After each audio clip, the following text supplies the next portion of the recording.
بہت زیادہ کا اپنا معمول یہ تھا کہ کسی ملازم کے بارے میں پتہ چلتا کہ ان کے گھر میں کوئی تکلیف ہے تو اپنے طور پر بہت بڑی مالی تعاون ان کا کرتے تھے۔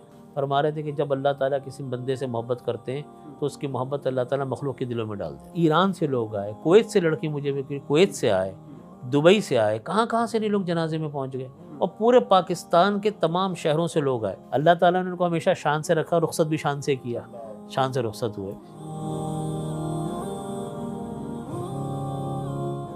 والد صاحب کے ذہن میں یہ تھا نا کہ اگر طالب علم ہو تو اس کا یہ شکل نقش ہونا چاہیے، اور طالبہ ہو تو اس طرح ہونا چاہیے، عملہ ہو تو یہ ہو۔ دارالعلوم کراچی کو کہاں دیکھنا چاہتے تھے؟ مزید ان کے ذہن میں ایک ویژن، ایک مشن تھا نا، کبھی آپ سے تبادلہ خیال کیا ہو کہ دارالعلوم کو میں اس سطح تک لے جانا چاہتا ہوں؟ ہمیشہ ہم سے یہ بات فرماتے تھے اساتذہ کی موجودگی میں اور ملازمین کی موجودگی میں کہ دیکھو یہ ہماری ایک چھوٹی سی ریاست ہے، چھوٹی سی جگہ ہے، چھوٹی سی ریاست ہے، ایک ریاست ہے۔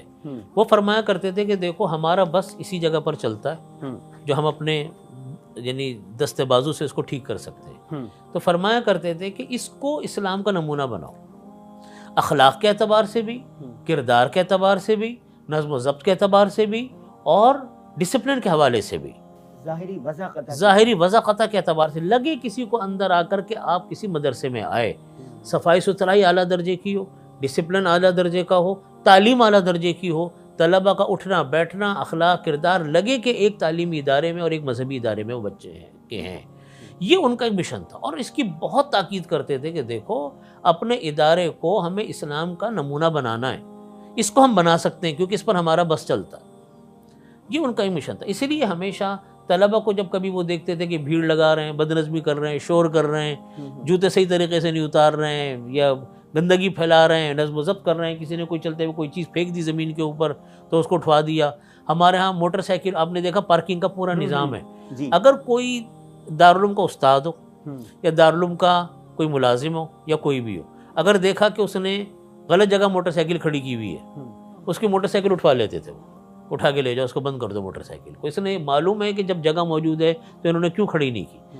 بعد میں دے دیتے تھے ان کو ذرا سی سرزنش کے بعد، لیکن ان معاملات کے اندر وہ بڑی تربیت فرماتے تھے۔ اساتذہ اور عملہ ان کی مالی مشکلات کا بھی حل نکالتے تھے بہت زیادہ۔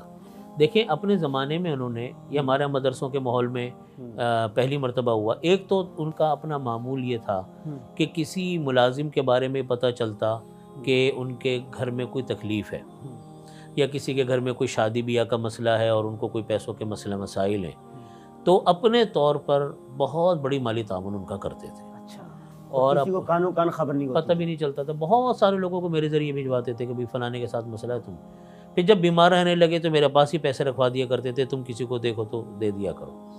خاندان میں بھی والد صاحب کا معمول یہ تھا، اتنا اہتمام والد صاحب کا تھا کہ خاندان میں بھی وہ افراد، خاندانی رشتہ داروں، سسرالی رشتہ داروں، ننہالی ہوں، ددہالی ہوں، انڈیا کے ہوں، یہاں کے ہوں، کہیں کے بھی ہوں، کسی دور دراز کہ ان کو یہ پتہ چل جائے کہ یہ فلاں آدمی تکلیف میں، تو اس کی بہت بڑی اپنے طور پہ جو ہو سکتا تھا اس کی مدد کو پہنچتے تھے۔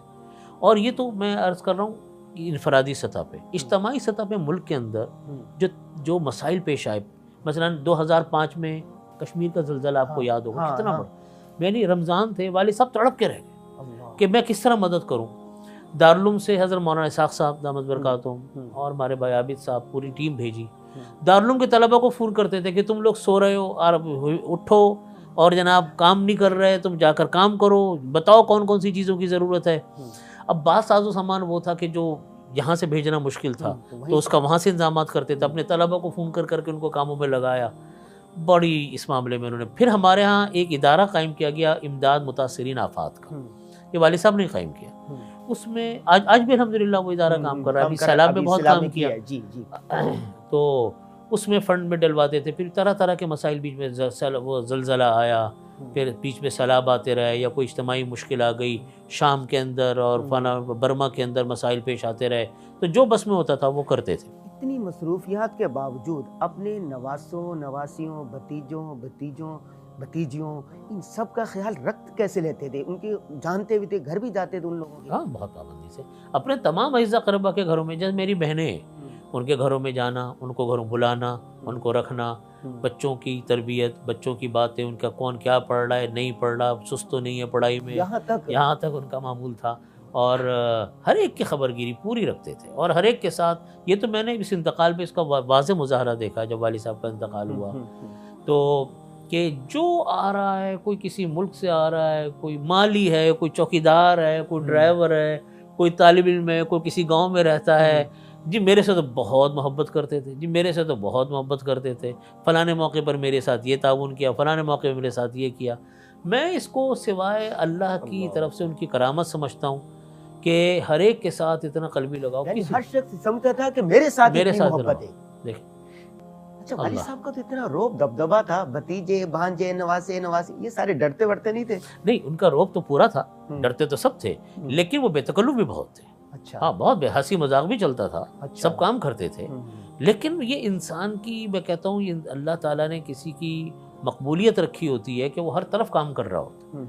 یعنی اپنے اولاد در اولاد، نواسے، پوتے پوتیاں، میرے بچے، میری بہنوں کی اولادیں، خاندان کے بچے، خاندان کی اولادیں، ہر ایک کے ساتھ ان کا ایک دم. جہاں بھی گھر میں گئے، اچھا بیٹا قرآن شریف سناؤ. کیا پڑھتے ہو؟ جی قرآن شریف پڑھتا ہوں. فلانا سے، اچھا سناؤ.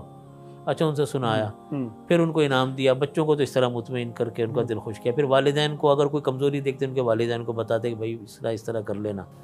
یہ ایک عجیب اللہ نے وصف دیا تھا. ہوتا ہے عیدی ویدی دینا، یہ بھی کرتے بہت باقاعدگی سے. عیدی، تحفے، رشتہ داروں میں، دوسرے دوست احباب میں تحفے تحائف. اسی لیے آپ دیکھیں ان کے جنازے پہ، مجھے جب حادثے کی اطلاع ملی، میں نے بتایا کہ میں انگلینڈ میں تھا، تو میرے ساتھ وہاں سے کچھ لوگ تشریف لائے، جنازے میں شریک ہوئے. امام قاسم صاحب وہاں کے بہت بڑے آدمی ہیں، جنازے میں تشریف لائے.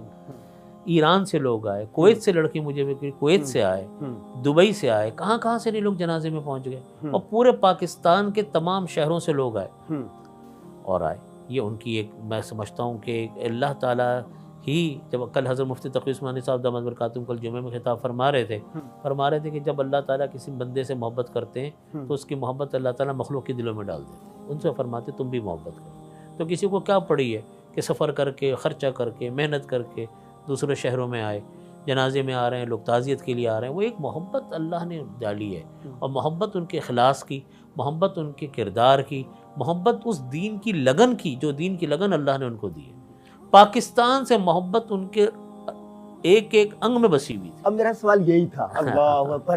میں نے آخری ایام کی ایک ویڈیو دیکھی، وہ کسی طالب علم کو کہہ رہے ہیں کہ پاکستان کا جو کوئی ترانہ تھا کہہ رہے تھے وہ سنا ہے، اور اس پر جھوم رہے تھے.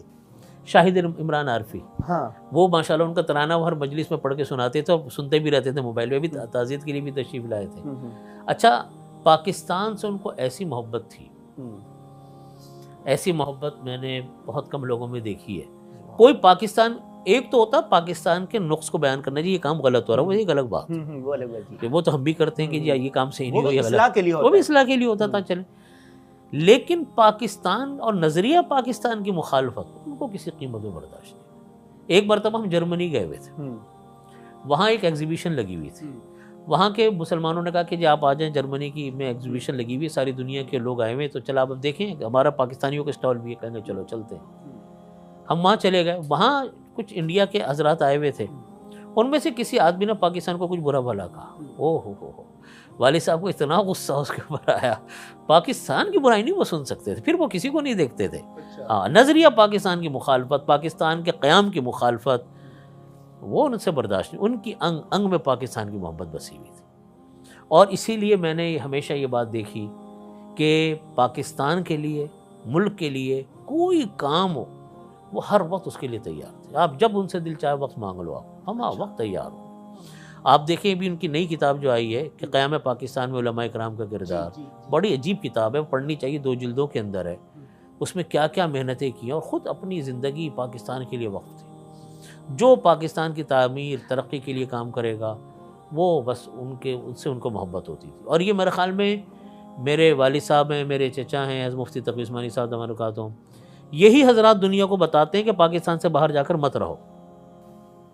میں تو نہیں کسی کو آج دیکھتا. آج تو جس کو بات کرو وہ کہتا ہے جی آپ یورپ کا ویزا لے لو، امریکہ کا لے لو. آپ یہ وہ واحد لوگ ہیں جن کے پاس جب بھی کوئی مشورہ کرنے آیا ہمیشہ یہ کہتے تھے کبھی باہر مت رہنا، اپنے ملک کو بناؤ، اپنے ملک میں رہو، اپنی توانائی اپنے ملک پہ لگاؤ. یعنی اتنی خرابیوں، مہنگائی، اس جو کے بھی باوجود ہے کہتے تھے یہاں رہو. کبھی کسی کو نہیں کہا، کبھی کسی کو نہیں کہا کہ تم پاکستان سے باہر جا کر رہو. باہر جاتے تھے لوگوں کو کہتے تھے اتنا اچھا ملک چھوڑ کر کیوں آئے، تم جتنی محنت یہاں کرتے اتنی محنت پاکستان میں کر لیتے تو تم کتنا خوش رہتے. یہاں بھی تو محنت کر رہے ہو نا، پاکستان میں کیوں محنت نہیں کیا آپ نے. یہ ایک ان کا عجیب وہ تھا، جملہ تھا ان کا.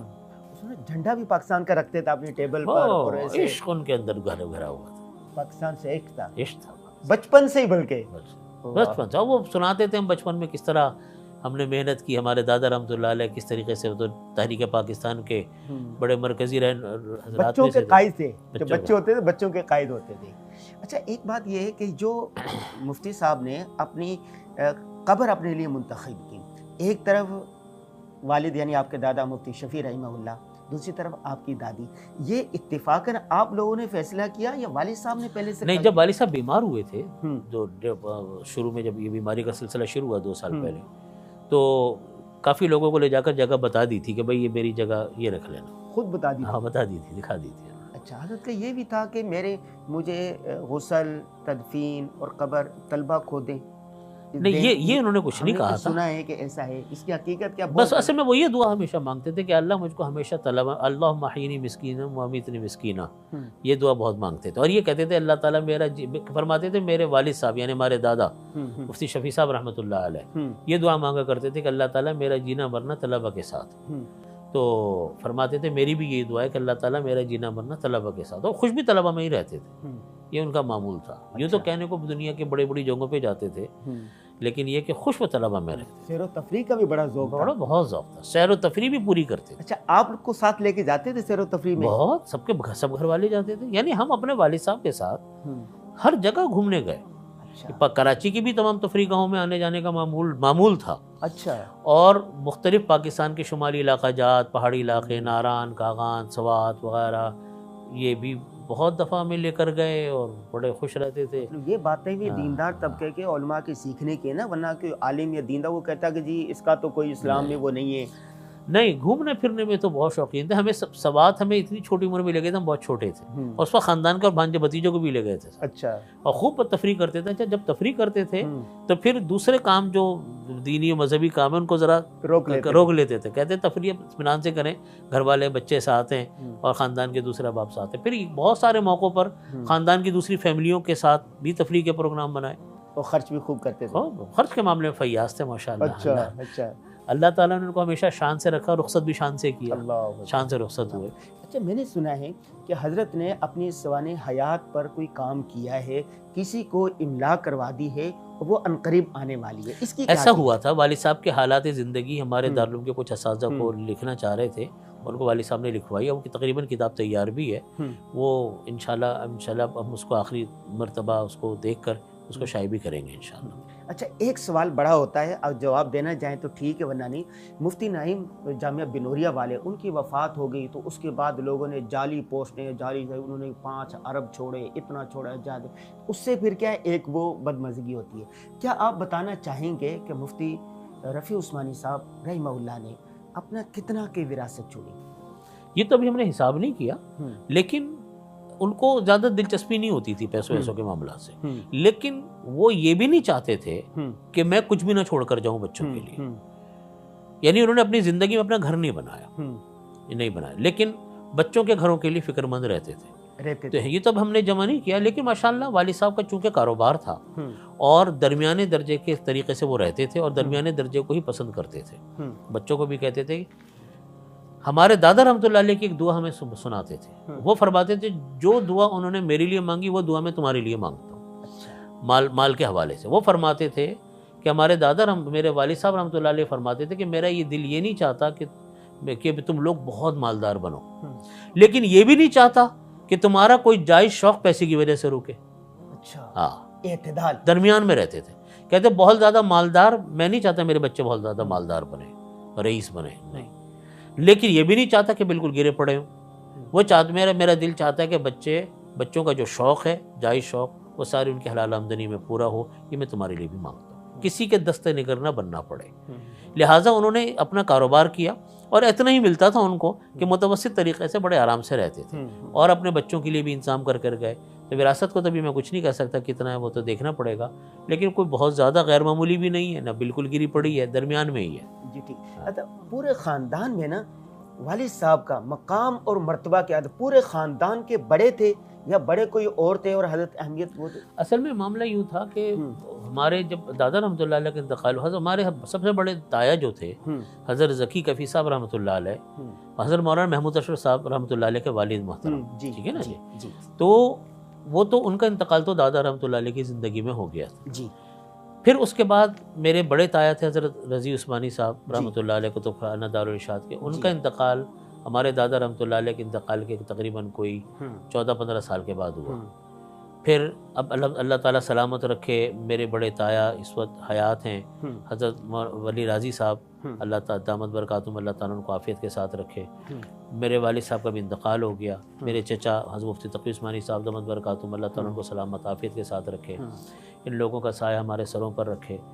تو حضرت دادا رحمۃ اللہ علیہ کے انتقال کے بعد ہمارے جو بڑے تایا تھے حضرت ذکی کے حضرت رضی عثمانی صاحب رحمۃ اللہ علیہ، تو خاندان کے بڑے وہ سمجھے جاتے تھے اور لوگ ان کے پاس رجوع کرتے تھے. والد صاحب وغیرہ بھی جو مشورہ ہوتا تھا اپنے بڑے بھائیوں سے مشورہ کرتے تھے. پھر ان کے انتقال کے بعد پھر اب ولی راضی صاحب ہمارے دامت برکاتہم حیات ہیں، والد صاحب اور مولانا تقی صاحب، تو خاندان کے لوگ ہر معاملے میں رجوع انہی حضرات کی طرف کرتے تھے، اپنے تایا و چچاؤں کی طرف، اور بڑی اہمیت دیتے تھے. ہر بچوں، اب ماشاءاللہ سب کے بچوں کی شادیوں کے مراحل آ رہے ہیں، تعلیموں کے مراحل آ رہے ہیں، زندگیوں کے مسائل ہیں، تو ان معاملات کے اندر اب والد صاحب سے آ کے مشورہ کرتے تھے. اچھا نا، بہت آخری 2 سوال ہیں. بہت سارے لوگ، بہت سارے اس طرح جو دینی کام کرنے والے ہوتے ہیں، وہ بیٹوں کو تو بڑی اہمیت دیتے ہیں لیکن عموماً بیٹیوں کو نظر انداز کر دیتے ہیں. والد صاحب کا آپ جتنی محبت، شفقت اور وہ تھا تعلق بیٹیوں کے ساتھ بھی، یعنی اپنی بہنوں کے؟ نہیں، والد صاحب کے اس معاملے میں ہمیشہ معاملہ برابری کا رہا. اچھا. یوں تو اپنے تعاون کے لیے وہ مجھے سفر میں لے جاتے تھے، ساتھ لے جاتے تھے، لیکن یہ ہے کہ جہاں تک محبت کا تعلق ہے، خیال کا تعلق ہے، میری 3 بہنیں ہیں. ایک بڑی بہن ہے وہ لاہور میں ہے اور 2 بہنیں میری کراچی میں ہیں. ان کے گھروں میں جانا، ان کے گھروں میں جا کر ان کو بلانا، ان سے تعلق، ان سے ہنسی مذاق، ان کے معاملات کو دیکھنا، بہت ان کسی کے گھر میں اگر کوئی خدا نخواستہ کوئی مسئلہ بھی پیش آ گیا کسی بھی حوالے سے تو اس میں پیش رہنا، یہ تو والد صاحب کی ایک عام عادت تھی.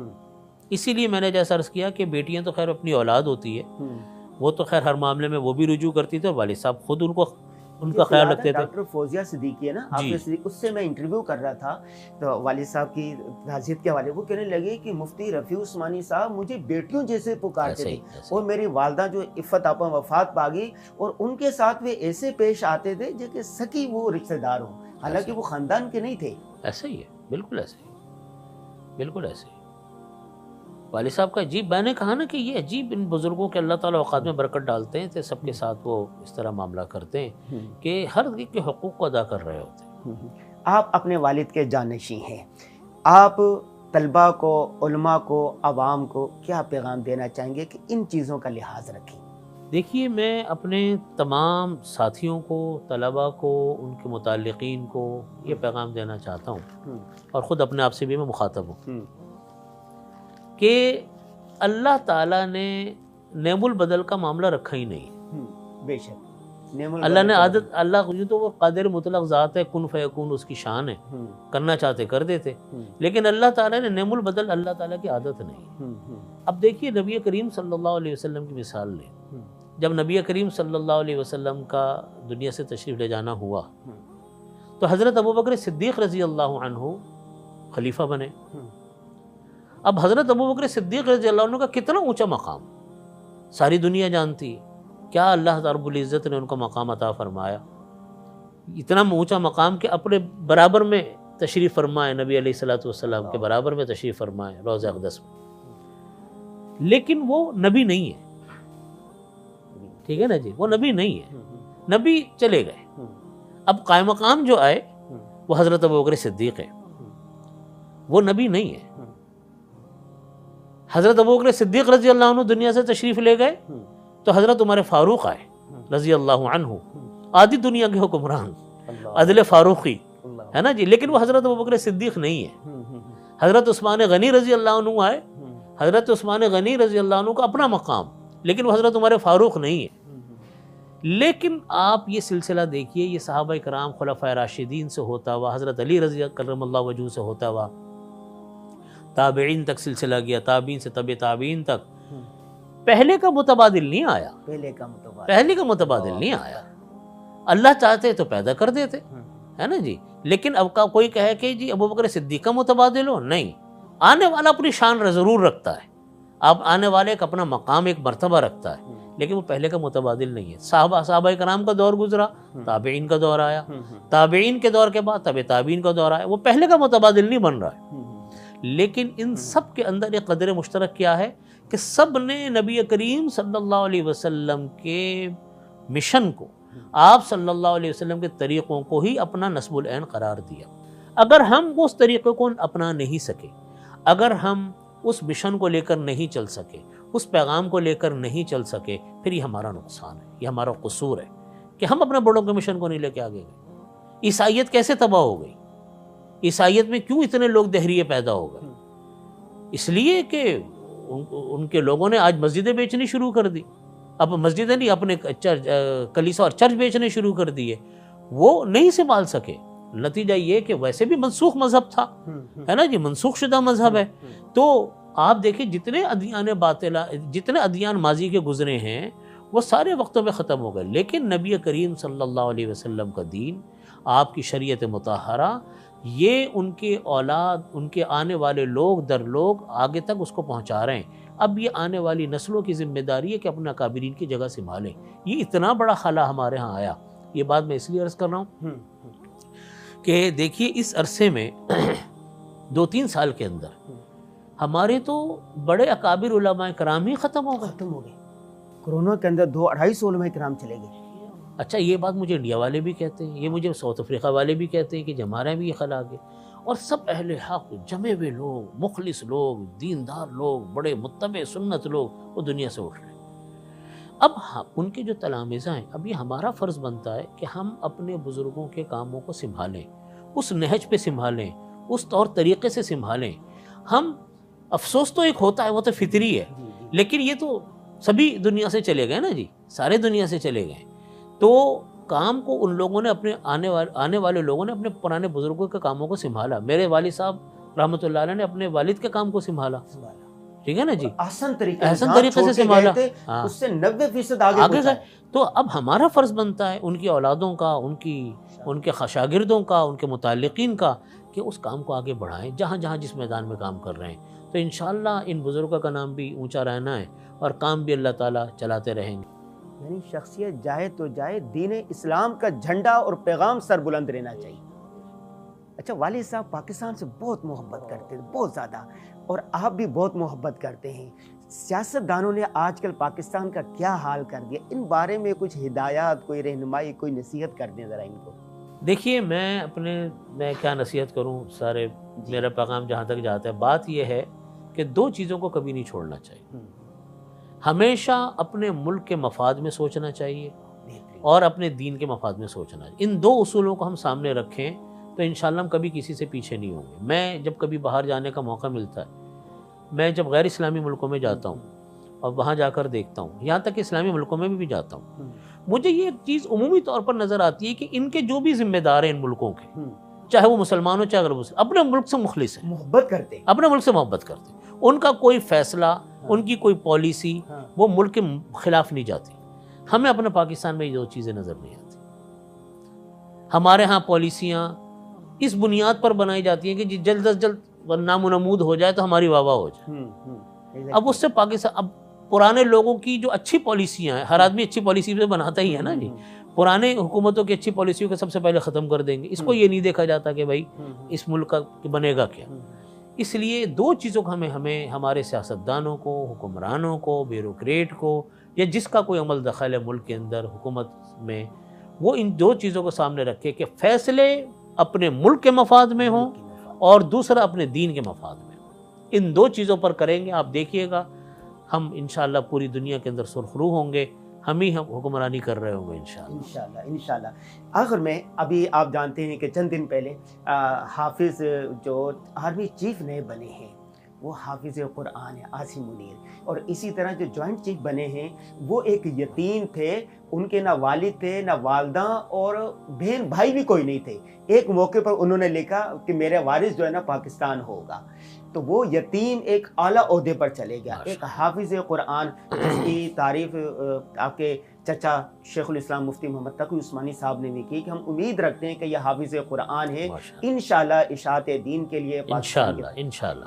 آپ کے میں یہ عرض کرتا ہوں کہ مجھے بھی زیادہ معلومات نہیں تھی نئے حضرات کے اوپر جو ذمہ داری ملی، لیکن جب میں نے سنا مدینہ منورہ میں کلام پاک حفظ کیا تو یقیناً وہاں کی برکتیں ان کو نصیب ہیں، مدینہ منورہ کی متبرک فضائیں ان کو ملی ہے، تو میری اللہ تعالیٰ سے دعا بھی ہے کہ اللہ تعالیٰ ان کی مدد فرمائے، اور ان سے درخواست بھی ہے کہ جیسا اور حضرات نے بھی خواہش کا اظہار کیا کہ ملکی فیصلوں کے اندر شریعت کے قوانین کو انشاءاللہ بالا تر رکھا جائے گا، اور جو فیصلے ہوں ملک اور دین کے مفاد میں، جو فیصلے ملک اور دین کے مفاد میں ہوں انشاءاللہ العزیز ہم اس طریقے سے چلتے رہیں گے تو مجھے اللہ کی ذات سے امید ہے کہ انشاءاللہ ہمارا ملک انشاءاللہ بحران سے نکلے گا انشاءاللہ۔ ہمارے ملک میں اپنے تمام بھائیوں کو ایک پیغام دینا چاہتا ہوں، ہمارے ملک میں کسی چیز کی کمی نہیں، میرا اللہ رب العزت نے بے شمار ملکوں میں جانے کا موقع عطا فرمایا، میں یہ بات عرض کرتا ہوں کہ ہمارا ملک دولتوں سے مالا مال ہے،